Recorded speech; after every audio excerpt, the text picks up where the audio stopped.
begins. What I do when you travel into the jungle, you have to put everything into plastic because at the time I'm going, it'll be the rainy season.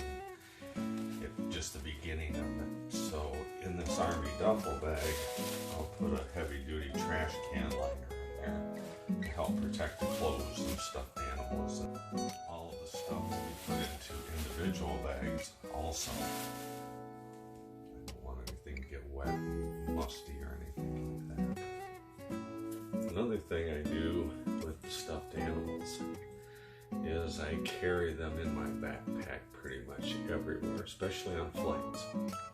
On flights and sitting in the airport. You would be surprised how fast a stuffed animal stops a kid from crying, especially on the planes. So I always carry, no matter where I'm going, I always carry 3, 4, 5 stuffed animals with me. That way you can just stop a kid from crying and it makes their day, it makes your day.